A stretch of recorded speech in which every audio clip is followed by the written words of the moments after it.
Optimal minimalism. At this altitude, I can run flat out for a half mile before my hands start shaking.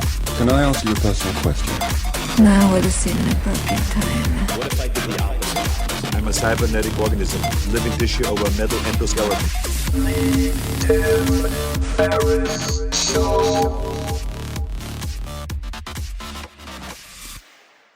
Hello, boys and girls, ladies and germs. This is Tim Ferriss. Welcome to another episode of The Tim Ferriss Show, where it is my job, usually, to deconstruct world-class performers of all different types, to tease out the routines, habits, etc. that you can apply to your own lives. This, however, is a special and short episode, and it's going to detail how I approach New Year's resolutions. The truth of the matter is that I no longer really approach them at all, even though I did for decades. Why the change? I have found that something I call past year reviews, or PYR, to be more informed, valuable, and actionable than half blindly looking forward with broad resolutions for the next year. I did my first PYR after a mentor's young daughter died of cancer on December 31st, roughly 10 years ago. I remember the night very, very clearly. I got the news at a party and went to sit down by myself, and I sat with a notepad and by myself did my first past year review. I've done it every year since. Her passing was a very abrupt surprise. It was a somber reminder that our days here are too precious, also not guaranteed, by the way. They're too precious not to fill them with the people and activities that nourish us most. So that's the goal of doing this review. It doesn't take very long. Completing a past year review takes just 30 to 60 minutes, and it looks something like this. Step number 1, grab a notepad and create 2 columns on a piece of paper, positive and negative. Just a line right down the middle, positive on one side, negative on the other. Go through your calendar from the last year, looking at every week. I do this in iCal or Google Calendar. It's pretty easy to do. So go through every week starting in January from the last year. For each week, jot down on the notepad on that piece of paper any people or activities or commitments that triggered peak positive or negative emotions for that month, let's just say. I mean, it could be for the week, but broadly speaking, the month. This is not an exact science here.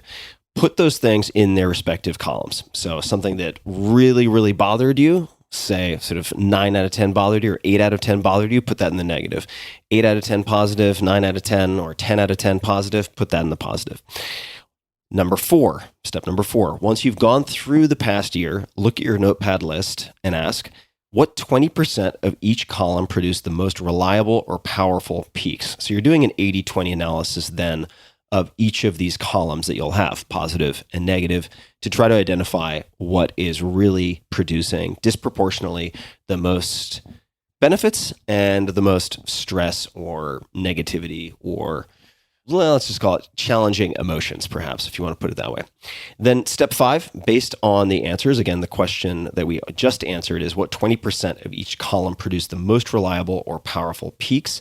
And step 5, based on the answers, take your positive leaders and schedule more of them in the new year. You got to get them on the calendar now. That's my experience. Book things with friends, prepay for activities, events, commitments that you know work for you. Exercise, whether it's rock climbing, who knows. Get more of it in the calendar, committed to. It's not real, in my experience, until it's scheduled. That's step number 1.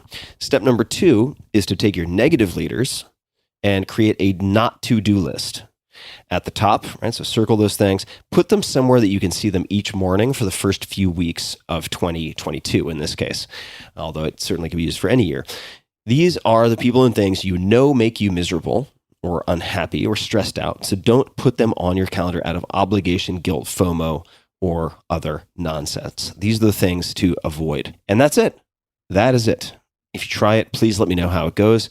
And just a reminder, it's not enough to simply remove the negative. That creates a void. And the void will be filled by all sorts of noise. And other people will decide your schedule for you. So get the positive things on the calendar ASAP, lest they get crowded out by all the BS, all of the other kind of cool but not amazing things that will crop up and otherwise fill your days. So you got to decide your schedule in advance. Be proactive, or it will be decided for you. And if you want to see the instructions in written form for the past year review, just go to tim.blog/PYR. That's tim.blog/PYR. Good luck And Godspeed, everybody. Hey guys, this is Tim again. Just one more thing before you take off, and that is 5 Bullet Friday. Would you enjoy getting a short email from me every Friday that provides a little fun before the weekend? Between 1.5 and 2 million people subscribe to my free newsletter, my super short newsletter called 5 Bullet Friday. Easy to sign up, easy to cancel. It is basically a half page that I send out every Friday to share the coolest things I've found or discovered or have started exploring over that week. It's kind of like my diary of cool things. It often includes articles I'm reading, books I'm reading, albums perhaps, gadgets, gizmos, all sorts of tech tricks and so on that get sent to me by my friends, including a lot of podcast guests. And these strange esoteric things end up in my field, and then I test them, and then I share them with you. So if that sounds fun, again, it's very short, a little tiny bite of goodness before you head off for the weekend, something to think about. If you'd like to try it out, just go to tim.blog/Friday. Type that into your browser, tim.blog/Friday. Drop in your email, and you'll get the very next one. Thanks for listening.